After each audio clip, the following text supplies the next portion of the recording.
En el universo de la arquitectura, el tiempo y el espacio convergen, dando testimonio latente de la historia que se entreteje con las líneas y las formas, brindando vida a cada estructura.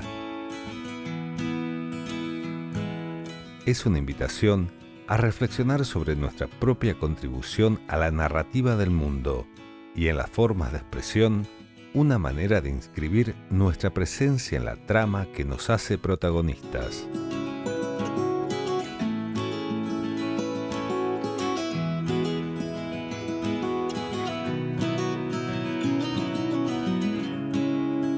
Cada nueva estructura, cada edificación, no es solo un conjunto de materiales y formas, sino un portal hacia el futuro por descubrir, una puerta a un mundo de oportunidades que antes no existían.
Hoy conoceremos un proyecto que marcó un capítulo fundamental en la arquitectura de San Luis.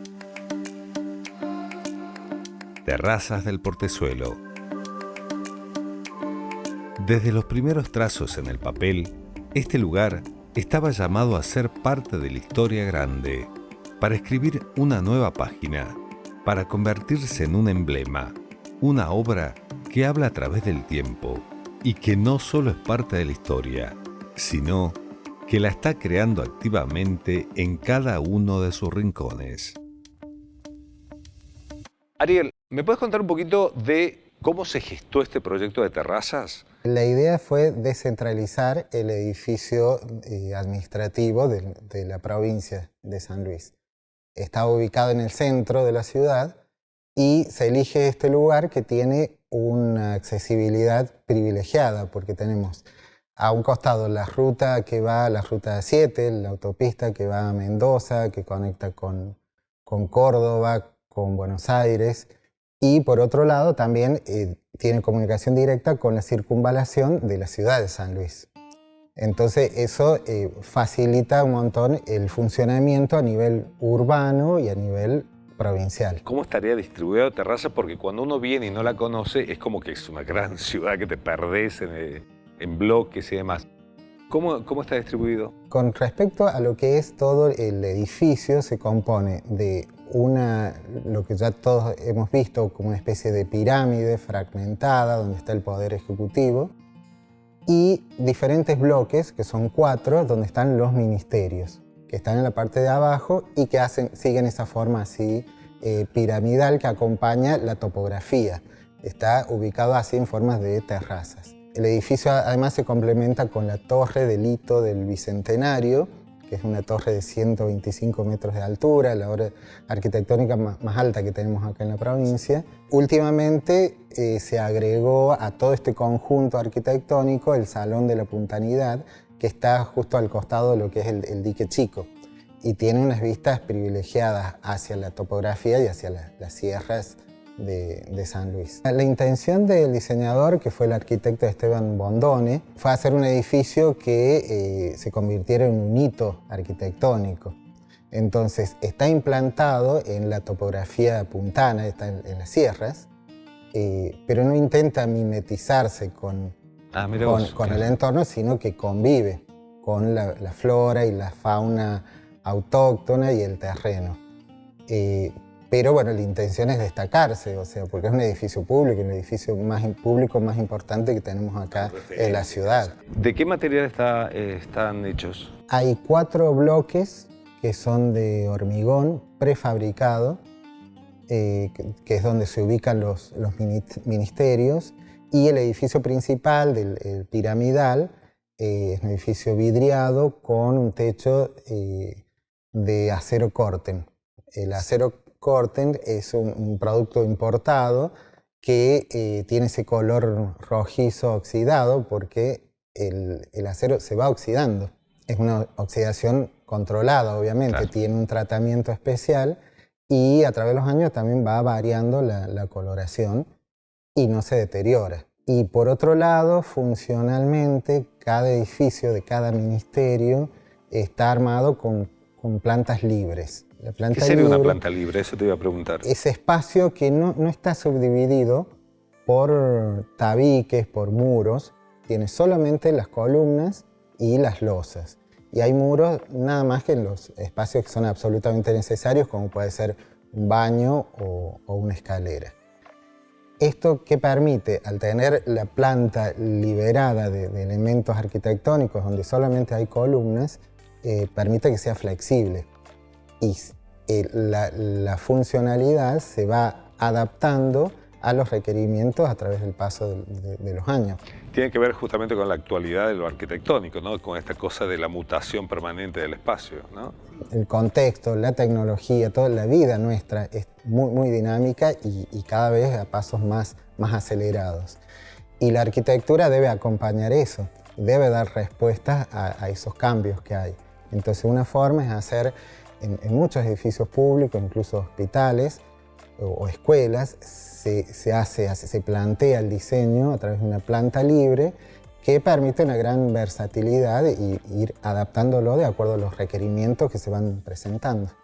Desde tu visión personal, digo, ¿cómo te parece que influye en tanto lo social como en la ciudad de San Luis la aparición de esto, de terrazas de portezuelo, como descentralizando todo? Es un impacto muy positivo, urbanísticamente es muy positivo, por esto que yo te decía de la accesibilidad y de tener un edificio que sea representativo nuestro.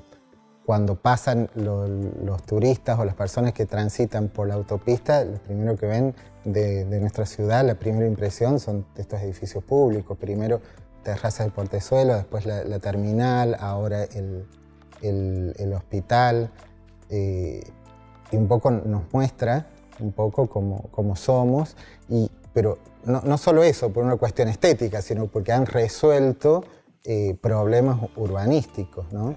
Y es un aporte y es un beneficio para nosotros, ¿no?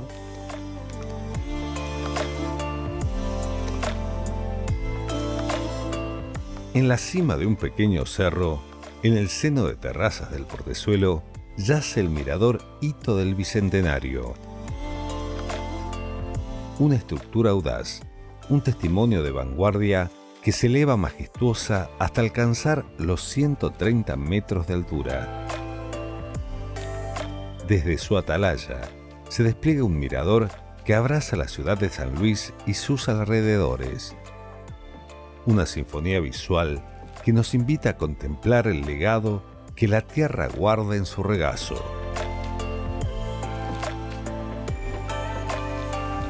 Jorge, ¿cómo se empieza a armar el hito? ¿Por dónde largaron? ¿Cómo llegó a tus manos, digamos? Terraza del Portezuelo tiene como 2 inauguraciones. Una en el 2010, donde se inaugura la pirámide y en los edificios denominados herraduras, y después una segunda inauguración, que creo que fue fines del 2011, donde se habilita el 100% del complejo y se inaugura el Hito del Bicentenario como la última obra, digamos, la que cierra el complejo Terraza del Portezuelo. El Hito del Bicentenario parte de una premisa del gobernador, donde él imaginaba esta especie de aguja basada en un concepto matemático que es el de los fractales, habla un poco de una regularidad matemática de elementos geométricos, que en este caso lo que se trabajó fue el triángulo. ¿Me puedes contar un poquito materiales que se usaron? ¿Cómo se encaró? El hito básicamente tiene dos materiales preponderantes, o sea, hormigón armado, que es el primer tramo de esta aguja, que tiene aproximadamente 60 metros de altura y en cuyo coronamiento se cuelga esta especie de balcón que sirve de mirador, y a partir de esos 60 metros tenemos una estructura reticulada metálica de caños circulares que lo lleva a una altura aproximadamente final de 128 metros. ¿Fue muy complejo trabajar algo que no se había hecho en San Luis, así como el hito? Lo más complejo del hito fue la estructura metálica, el segundo tramo, digamos, de la aguja. Es una estructura que por su altura es muy pesada y la única, digamos, el camino que encontramos para utilizar los recursos disponibles era apilar tramos de estructuras metálicas fabricadas en taller, que además debían ser fabricadas en taller por una cuestión de calidad constructiva. O sea, es muy difícil trabajar a esa altura con elementos tan pesados. Te iba a preguntar eso, digamos, ¿el clima influye en algo? Digo, porque es una zona ventosa, el terreno es diferente. Fue uno de los grandes desafíos, porque nosotros para construir esa estructura metálica trabajamos con estructuras apiladas de aproximadamente 3 metros de altura. Que no te podría decir con precisión cuál era el peso, pero eran elementos bastante pesados que levantábamos, íbamos apilando con una grúa torre. Vos imagínate que si el hito tiene 128 metros de altura, el operador de la grúa torre llegó a estar a casi 140 metros de altura. Y con una grúa torre íbamos subiendo esas estructuras y las íbamos apilando. Entonces, ¿cuál era el perjuicio del viento? Que nosotros teníamos que alinear y aplomar esas estructuras colgadas de la grúa torre, con operadores colgados en el módulo que estábamos apilando, y además protegiendo la zona donde íbamos a soldar para que la calidad de la soldadura fuera buena, porque vos tenés que tener condiciones controladas de temperatura y oxígeno. Así que bueno, ese fue un gran desafío. En muchos momentos tuvimos que parar montajes por la velocidad del viento. Así que sí, el viento fue una de las grandes atenuantes. Perdón, y en cuanto al trabajo, digamos, la gente que trabaja con vos demás, ¿tenían la experiencia ya de hacer esto? Se armaron equipos especializados. En el caso, por ejemplo, de la estructura metálica, trabajamos con soldadores que venían con experiencia en gasoductos, que eran los únicos que tenían en la provincia la experiencia para soldar con la calidad que necesitábamos. Entonces, cada tramo se apilaban y se abulonaban, pero el abulonado era principalmente para poder nivelar los tramos. Claro. Pero después todos los tramos están soldados y los únicos que tenían esa experiencia eran los soldadores de gasoducto. ¿Cuánto tiempo llevó la construcción del hito? Aproximadamente 1 año y medio. Ahora a la distancia, ¿cómo te resuena que el hito pase a ser tan referente para todo? Es la obra con la que menos experiencia yo contaba, entonces para mí siempre va a ser la obra más dificultosa que me tocó hacer. Y después una gran satisfacción, como te decía, haber participado en obras que son icónicas para San Luis, que la gente les tenga cariño y que las reconozca. Y que yo también las pueda ver, digamos, todos los días porque vivo acá. Eso te voy a decir, cuando pasás y la ves, ¿qué te pasa? Y sigo sintiendo la misma emoción que cuando me tocó ejecutarla y la alegría de cuando me tocó inaugurarla. Así que le debo mucho al hito. Es un hito en mi carrera. Al imaginar y dar vida a un nuevo espacio, descorremos velos que ocultan horizontes que se expanden ante nosotros, cruzando el umbral. Cada muro, cada viga, se erige como un testigo silencioso de este rito de creación, de este acto de inscribir nuestras aspiraciones.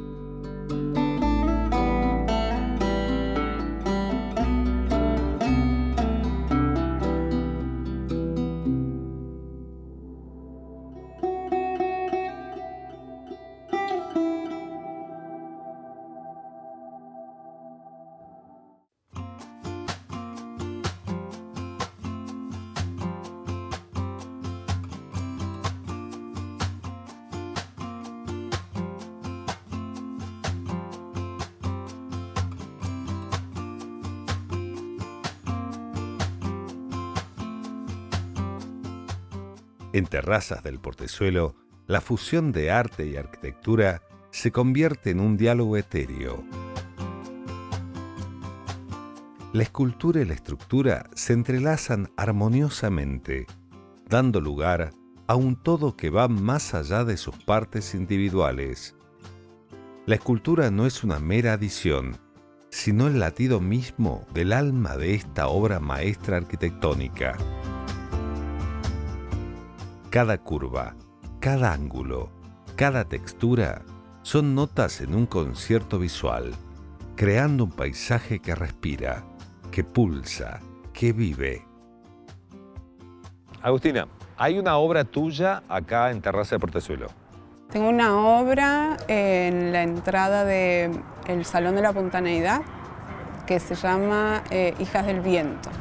¿Cómo surgió la idea de esta escultura? El proyecto se da inicio cuando el programa de Pinta San Luis lanzan una convocatoria de esculturas con la idea de armar un museo a cielo abierto. ¿Cuáles eran las consignas que pedía esta convocatoria? Bueno, una de las características de la convocatoria era que esté inspirada en la flora y fauna de San Luis y que las esculturas respeten las condiciones de una escultura monumental. Esto quiere decir una escultura de grandes dimensiones. ¿Cómo largaste a diseñar? Y lo primero que hice fue reconocer el espacio donde iba a ser emplazada, que era acá, en todo este predio, y ver cómo es que dialogaba el hombre, que vendría a ser el concreto, y la edificación, con la naturaleza, que era uno de los temas que ellos exigían, ¿no? Estuve buscando, investigando, había una flor que era la que a mí me gustaba. Y bueno, como pasa en San Luis, nos conocemos todos y varios de los escultores que se presentaban coincidíamos con la misma inspiración. La misma flor. La misma flor, hasta que seguí buscando y me encontré con el clavel del aire. Justo esta flor tiene un relato que cuenta una historia de un femicidio. En ese momento, que fue en el 2019, se estaba hablando y había organizaciones para el Encuentro Plurinacional de Mujeres.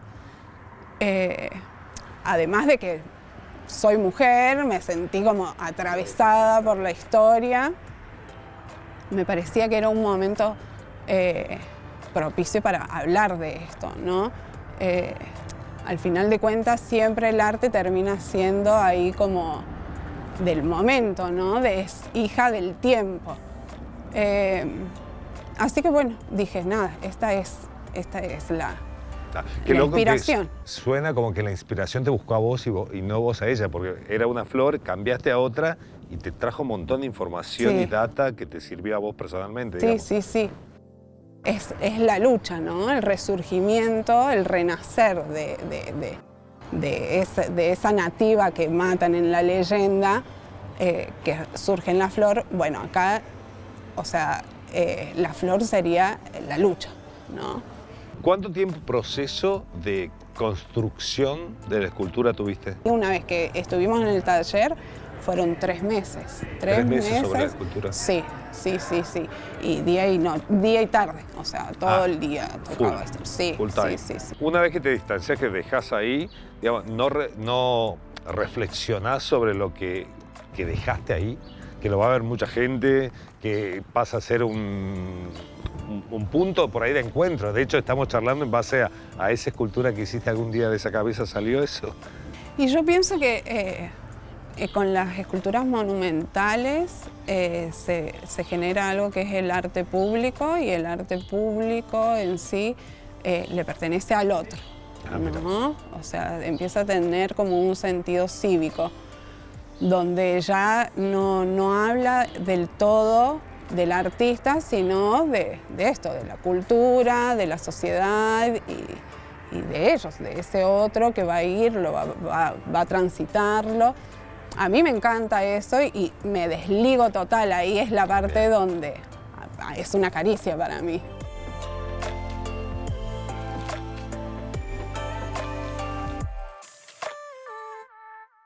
nos adentramos en la esencia misma de este sitio, donde las huellas del pasado y las aspiraciones del futuro convergen en un tejido único de historia y potencial. Las generaciones se entrelazan en una danza incesante de cambio y crecimiento, en un crisol de culturas y un testimonio vivo de nuestra condición como seres en constante movimiento. Este lugar se convierte en el punto de encuentro, un espacio donde las raíces profundas se fusionan con las ramas extendidas hacia el porvenir. Guillermo, estamos en Terraza de Portezuelo. Lo geográfico de este lugar, ¿cómo incide para que aparezca Terrazas de Portezuelo?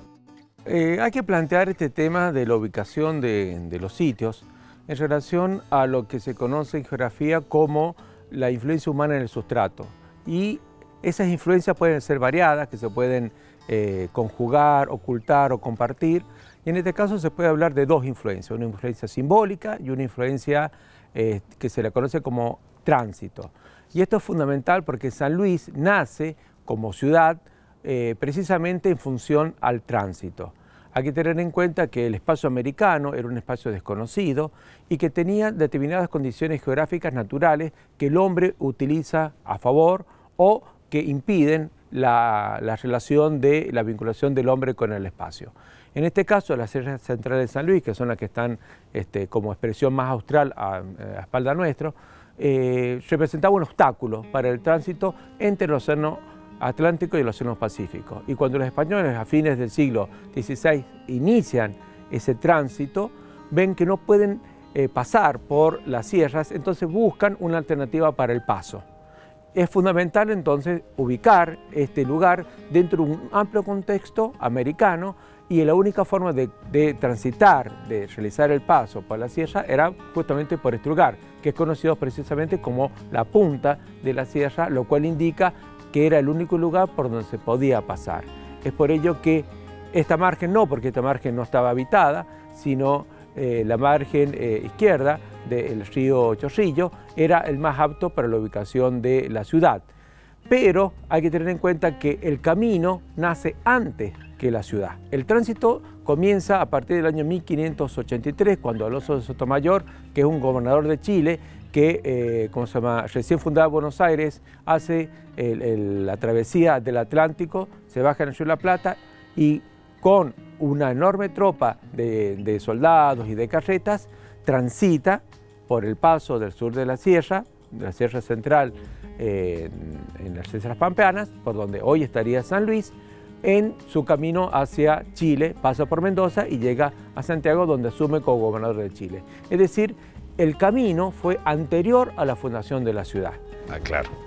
¿Por qué? Porque 11 años después, va a ser establecida la ciudad, ya sobre el camino. Este concepto de tránsito que tiene que ver justamente, que creo que vamos a desembocar en Terrazas, pero previamente este concepto de tránsito está atravesando absolutamente la historia de San Luis siempre, ¿no? Sí, porque hay que tener en cuenta que ese antiguo camino español del siglo XVI se transformó con el tiempo en la Ruta Nacional número 7, que es justamente el que pasa por San Luis. Cuando comienzo del siglo XXI la Ruta 7 se traslada, ¿sí?, un par de kilómetros más hacia el sur, se crea el ambiente necesario para crear una gran escenografía, que es justamente donde estamos nosotros. Y esa escenografía fue utilizada para establecer algunos hitos, algunas construcciones que le brindan a las personas que justamente transitan por esa ruta una imagen de San Luis. No se ha podido cambiar en la historia porque está como muy marcado la ciudad tránsito, ¿no? Con esta idea de poner acá en este lugar Terrazas y otros lugares icónicos de San Luis, ¿qué se busca? Evidentemente se busca tener una relación en torno al espacio y proyectar una imagen de San Luis. Se podría hacer el parangón como un gran escenario. Es decir, si San Luis es una ciudad de tránsito, ¿qué es lo que se ve de San Luis?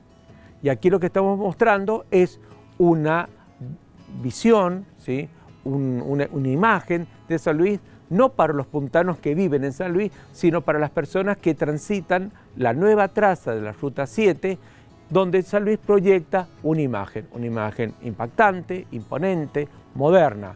Pensemos en el Hito, pensemos en Terraza Portezuelo, pensemos en el nuevo Hospital Ramón Carrillo, que implica, de cierta manera, una valorización simbólica del espacio, sigue jugando en la mentalidad de los puntanos.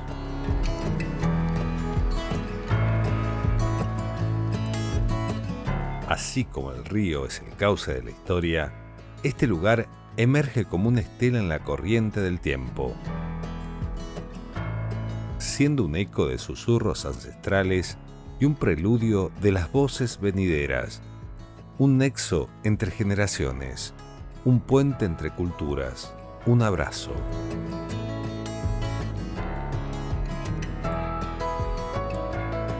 Cada sombra en terrazas del Portezuelo cuenta una historia que trasciende las palabras.